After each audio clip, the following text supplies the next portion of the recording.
This is Eric again on our second day of MCN 2020. It's November 11th, 2020. And I hope you had a great day yesterday, the first day, without too many snafus. I hope we were able to address your concerns as quickly as we could. We have a packed day today for you, starting with this really interesting conversation that I will introduce on innovation mindset. Microsoft has been a partner and supporter of MCN for the past couple of years, and oh, I have some feedback. So I wanted to introduce Devine, who's the business strategy lead for museums and libraries at Microsoft, who will introduce her panelist today to talk about innovation mindset. Great. Thanks so much, Eric. And good morning, good afternoon, everybody. Really excited to be here today. I'm so pleased that MCN was able to find a way to continue to have their conference this year. And we're very pleased to support it. I'm excited to introduce two great colleagues here. Samantha Diamond, who is no stranger, I think, to MCN, and clearly as an MCN board member, has achieved so much that she has recently joined Axiell. Well, actually, Culture Connect has joined up with Axiell. And of course, Axiell is a partner of Microsoft. And so we're excited to have her in conversation today to talk about innovation mindset. And I'll explain what that is in a minute. I also like to introduce Jack LaPan from Red Level Networks, also another big Microsoft partner. And he's been specifically focused on museums. I think some people know him from the MCN world, but he's going to be much more involved going forward. So today's topic is really about this idea that I've talked about for a lot.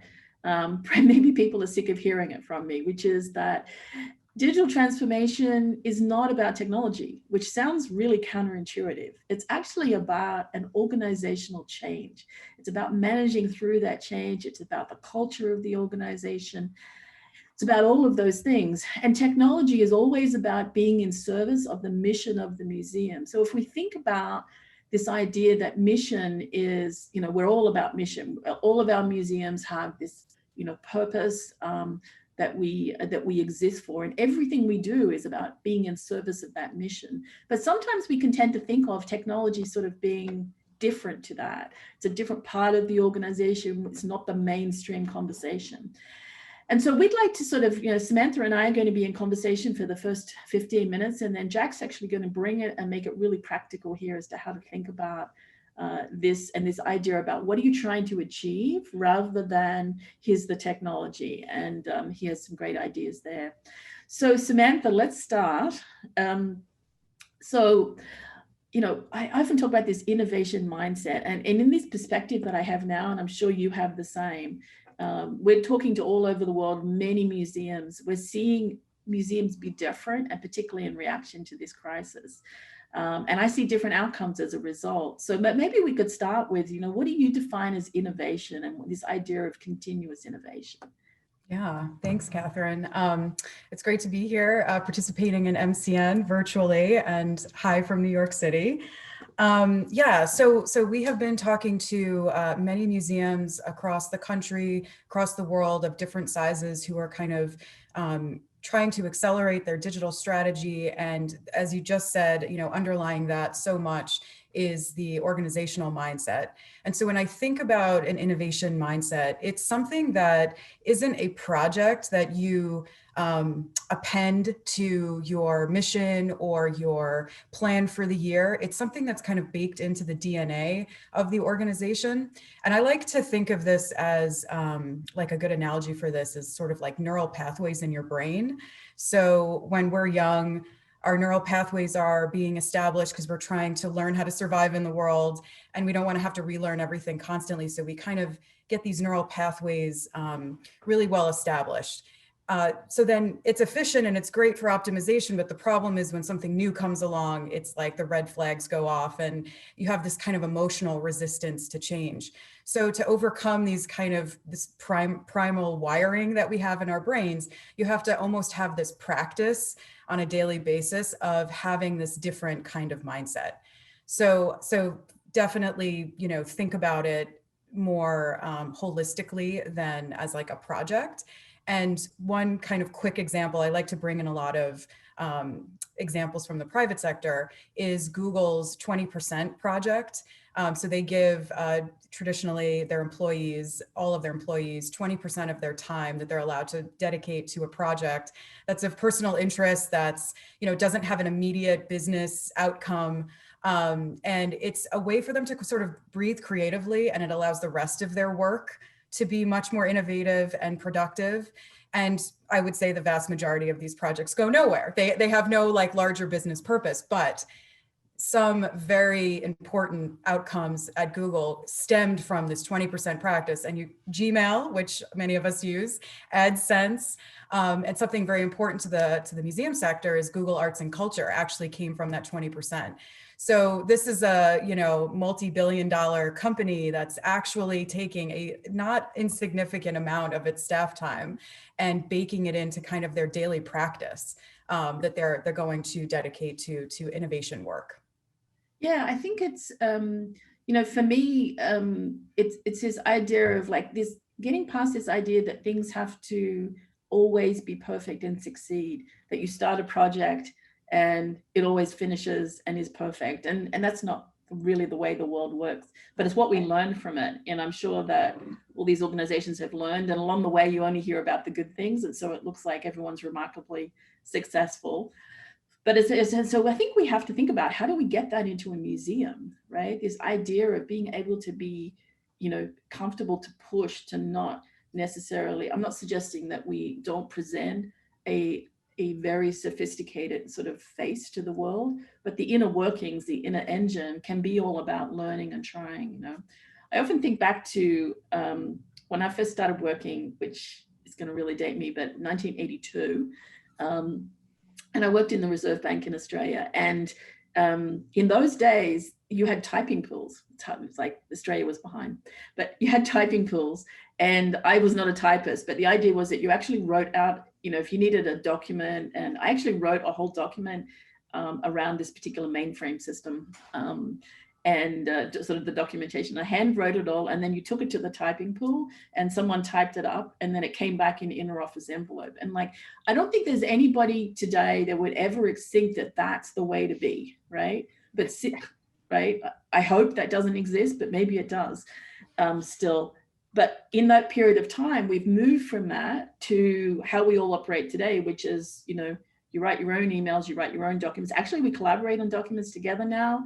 Maybe not all museums are doing that, but this idea of how did we get there? Well, we got there through incremental change, and we got there through lots of different things, but it was never about word processing or personal computers. It was always about,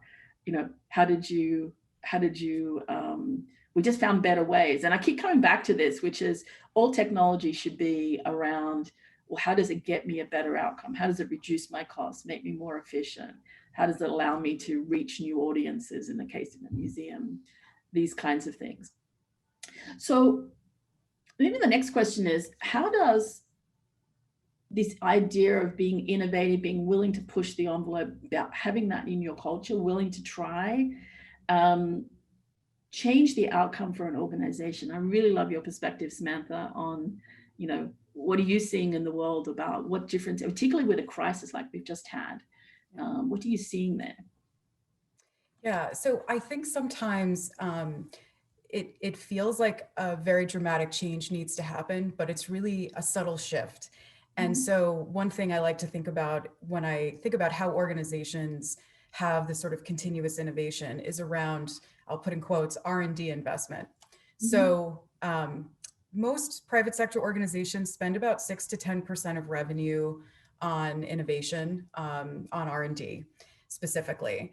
And this, again, this is not a separate thing that has a capital campaign and a grant or something like that. It's like baked into their operating budget that 6 to 10% of their revenue is going to go towards this. So what does that look like at a museum? A $2 million annual budget museum, that's $200,000 a year spent on innovation. Half that amount, $100,000 spent on innovation. If you like really think about that, like spending those dollars on helping your organization experiment and plan for and make adaptations to your technology infrastructure. It could be really anything. That is continuously year after year making that investment. That's now, when I say it's a subtle, you're like, well, we don't do this. You know, my museum doesn't do this. That's crazy. It's radical. What are you talking about? But it's not, because museums do actually spend money on R&D now. That's exactly what you do when you have new exhibitions. That's creating a new offering that you're hoping will advance the conversation and bring visitors to the museum. Things like a capital campaign to rebuild a wing, that's also R&D investment in the same way. So museums are doing it. We're doing it. I think it's just a matter of this slight shift that you're not only doing R&D around exhibit development or rebuilding a wing, you're doing R&D around organizational change, around technology, infrastructure evolution, around visitor engagement, methods of visitor engagement. And over time, year after year, making that financial investment, that focus investment will pay off, so that when something dramatic like COVID happens, or whatever the next market force causes the shift, like consumers are on their devices in a way they weren't 10 years ago. That didn't come out of nowhere. That was something that had a 10-year arc, and you're able to kind of ride that arc because you're constantly making that investment and you're sort of like agile and ready for it. Yeah. I liken it to like personal innovation, right? Like personal growth, right? It's this idea of just pushing yourself just enough, but always doing it. Like it's not a project. You don't go and do an innovation project. Yeah.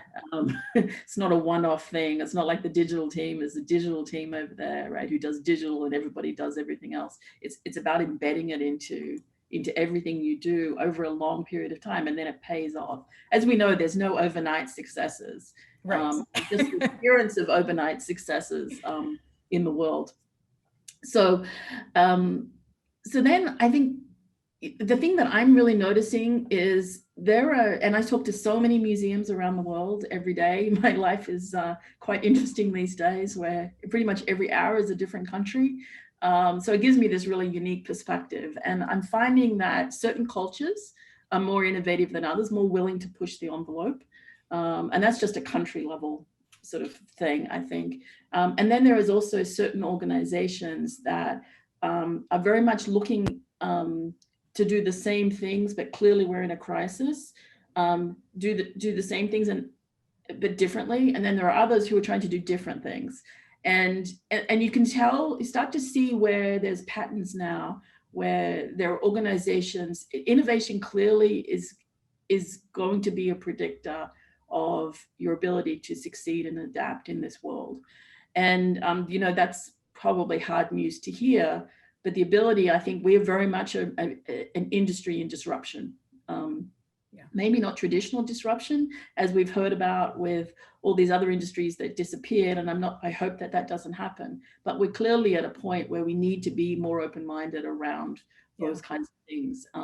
And getting this, this culture in the organization is the first step to doing that. You can't become that overnight. I think that's the other thing. We can't all just wake up tomorrow and say, we're innovative. We have to embed it in the culture all the way throughout the organization. So now, how do you think about how an organization develops this innovation mindset? We've talked about its importance, we've talked about what it is, but then how do you actually introduce that into your organization? I think that's a really hard one for people, including me. Yeah, I think, I like to think about it in terms of like,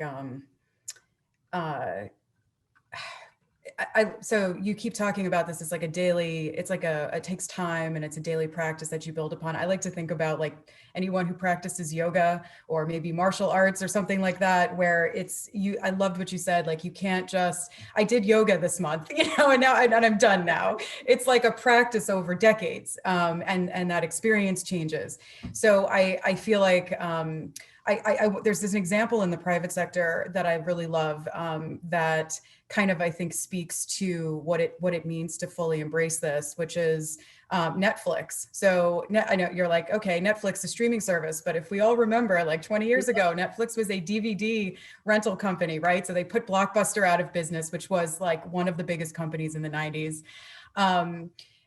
But then they had their own obsolescence, and they had to massively pivot away, a massive infrastructure away from DVDs to streaming, and which they then define the category. So if you feel like you have entrenchment, or you have, you know, these neural pathways are like, it's impossible for us to move our board or move our executive team on our, I want you to imagine being at Netflix at this time when they had to abandon their CD business and completely go into another avenue. So it isn't the story of like, your museums are going by the wayside, as you said. That's not what's going to happen. They're just going to evolve. They're going to be the successful Netflix story, not the Blockbuster story. Yeah. But I think, you know, there's a lot of practices, like small practices that you can bring into the museum, like doing things like empathy mapping and developing user personas, which is very popular in a lot of the audience facing roles at museums, like in exhibit design and education, but kind of broadening around that, broadening that practice to other departments. And the reason I mention it is anything that's rooted in empathy is going to help you think outside yourself. And that's one of the key things to having an innovation mindset, is letting go of things that you have this strong identity with, or letting go of ideas that you took as fact and truth, letting go of assumptions that might be underlying some of your thinking and ideas. So I would recommend strongly, you know, even a 30-minute empathy mapping exercise can do wonders for breaking down psychological walls and building consensus among a diverse array of stakeholders that maybe are not used to this kind of thinking. Yeah, no, really great advice, Samantha. So with that, you know, I want to bring this to something much more practical. And so with that, I'm going to introduce Jack to talk about, you know, red level networks and how to think about, you know, I'll let him, he's much better at talking about this than I am, but something about the work that he's done with museums to really bring some of this innovation to life on a very practical, tangible sort of basis. And it's just a start. But with that, I'm going to move over to Jack. And thanks, Samantha, and I hope you'll stay. Yeah, great conversation. I learned some stuff there myself, so thank you, MCN and Microsoft, for having me here today. I'm really excited to share, and I'm going to bring up a presentation that I've prepared to kind of help guide the conversation. But really, you know, why are we helping museums in the first place? And I just wanted to, you know, highlight that we're helping museums because we were actually engaged by the Detroit Institute of Arts about 5 years ago. And they wanted a better way to plan exhibitions. They were tired of spreadsheets and Excel or Word documents, and they wanted a collaborative environment that could be accessed anywhere in the world. And they wanted it to connect to their collections management database. And in addition to that, they also wanted to make sure that it could auto-generate some of the manual tasks like object checklists and interpretive reports. And so, you know, after a couple of years of using this technology, they said, bring this to the museum community. It's something that many organizations could benefit from. And so that's really what started our journey into the museum community. That's really not what I'm here to talk about today. Even though Curia is built inside of Microsoft 365, that was one of the requirements from the DIA. And I think it was a great move. But if you want to learn more about that, you can definitely go to curia.com.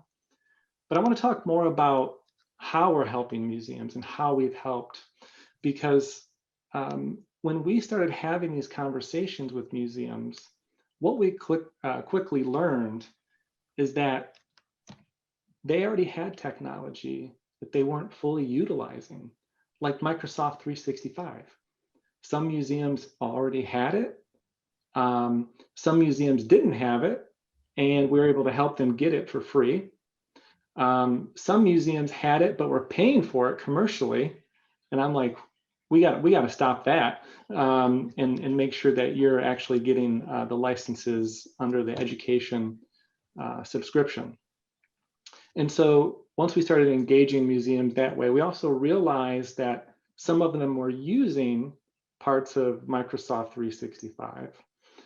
But the, whoops, I need to advance my slide here. Sorry about that. Here we go. So the other thing that we realized, in addition to the kind of the usage of Microsoft 365 to help that digital transformation, was security. Many of the museums that we engaged with didn't have simple things enabled, like MFA, which, for all the technical people out there, that is one of the quickest ways to help reduce your risk. And so I would encourage you all, if you see the link, security.microsoft.com, go out there. If your score is below 70, they'll give you recommendations, they being Microsoft, on how to improve that score. And essentially, it's not about improving a score.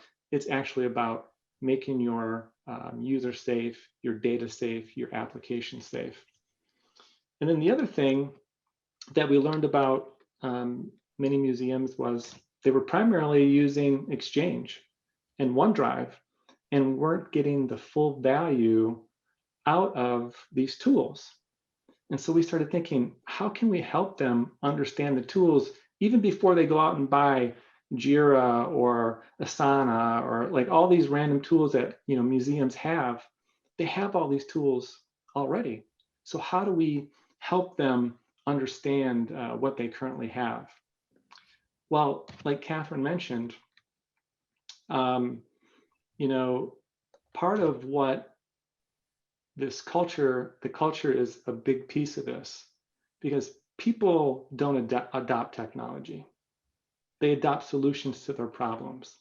And if you can align what they're trying to solve, they don't care about OneDrive. They don't care about Teams. And so this cloud immersion experience provides a different way to approach them and make them part of the solution. Because when people look at the little waffle, on Office 365, this is what they see. And it has many powerful tools. And any of you out there that have used this, you know how powerful these tools are. But to the end user, they're thinking, I don't have time to do this. I have an exhibition to build, or I have art I need to treat. And so this is what they experience. I don't know, have you ever had users that say, what is Microsoft? I don't care about Microsoft 365, right? They say, these options seem great, but I don't have time to look at it. And so this program that we have is really a way to put the user in a position where they can actually experience all of the different tools. And when they're experiencing these different tools, we're also coming away with a roadmap on how your users think they can use Microsoft 365. Oftentimes, IT, not just in museums, but even in commercial, IT says, we're going to use this tool, and they try to push it out, and what happens? Low adoption. So what's powerful about the immersion experience is they're going to learn all of the different tools. But even more powerful than that is that they're going to envision how they can use these tools in their respective roles, right? So now you have buy-in from, and you have the users pushing you, how can we use these tools? Well, this is how we can use it in curatorial. This is how we can use it in conservation. And so the facilitator during this time is really capturing all of those, what we call ahas. And those are the kind of what's helping build the roadmap so that you know that the users want to use these tools in this way. So again, we're putting you in the driver's seat. This is not a demo. I had a museum mention, we did some CIEs in a very large museum, and they'd been trying to get adoption through demos and OneDrive and Teams. And we came in and did these sessions. And then a couple months later, the office of the CIO called me and they said, Jack, what did you do? We've been trying demos and teams, and we're not getting adoption. And we see triple-digit growth of these tools with in just a short time frame. And it's really because it is a customized experience for your museum. We're having roundtable discussions and what are some of the biggest challenges? You do have a certified facilitator that's guiding people through this experience.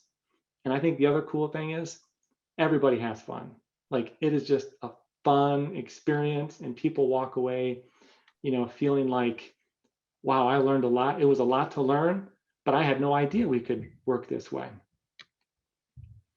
And so you will walk away with immediate, productivity gains, how to share easily, how to collaborate, multiple people on the same files. We know that this is huge in the museum community. How do you improve some of these business processes? Conservation request. How do we know, where we're at with that process? Or, so there's a lot of different things that they're going to encounter and envision. But also, we're going to touch on security, those phishing links that we all get.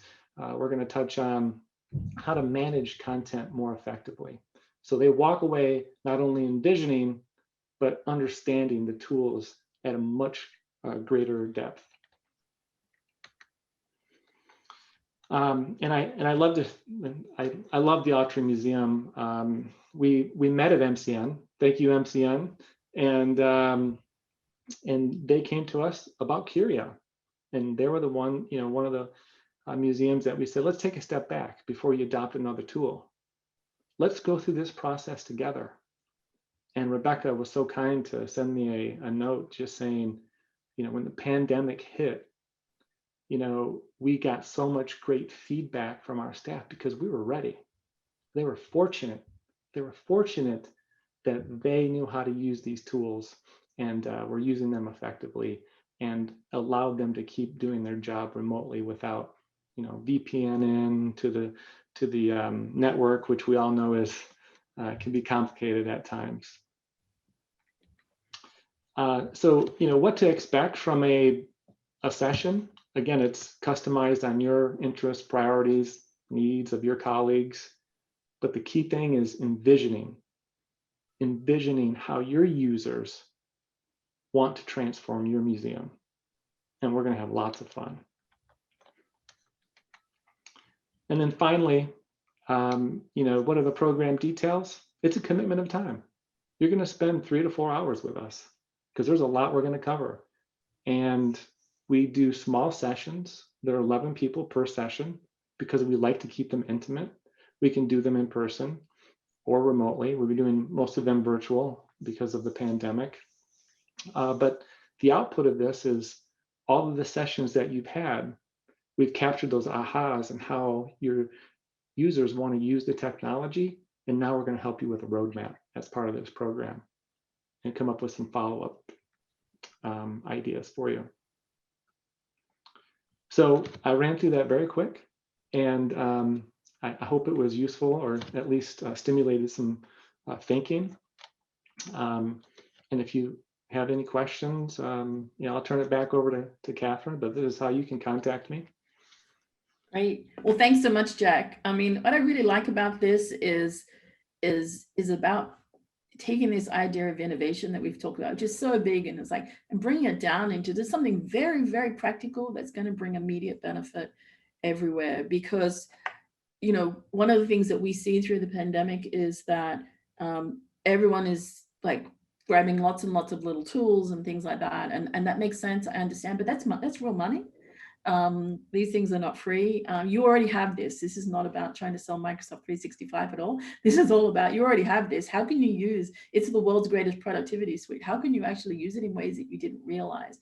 But really it's about starting people to think about, not about the technology, but about how it helps you do what you want to do, which is a really, great idea from Jack says. It's never about, well, how do I do something in all of these tools? But it's much more about, how can we collaborate together better? here's a, you know, how can we do it to develop an exhibition, to develop an educational program, to do whatever it is that we're trying to do. And ultimately this brings benefits, because the less manual work you're doing in an organization, the more streamlined things are, the more efficient things are, the more resources you have available to achieve other parts of your mission. So, you know, I really like the idea of coming at from what is the problem we're solving, rather than the idea of like, oh, go learn these tools, you know. And I can attest to Jack's quote there about this IT director who said, you know, what did you do, Jack? Because it may surprise people to know that we are measured based on usage. We're measured based on, are people using our products, not just are we, you know, is Microsoft selling products, right? So, so I actually have a dashboard that tells me, and I'm measured against my peers, etc. And my peers in primary schools and university verticals said to me one day, "What's happening, Catherine? You've got this museum that's just like rocketed in usage. What have you done?" And I was like, "I haven't done anything." And it turns out it was Jack. So anyway, with that, I hope that this was helpful for people. And really the takeaway from this is something that Samantha said, I think, which is this idea, which is it's continuous, it's embedded in the organization. Start small, continue growing it. It's not about its own department. And it's being open to just pushing yourself a little bit more outside of your comfort zone always, to try new things, and being willing to accept that they're not all going to work. And that's okay, but out of it, you're going to learn things that do work. So with that, we're 1 minute over time. Thank you so much to my panelists, Samantha and Jack, and thank you everybody, and enjoy the rest of the conference.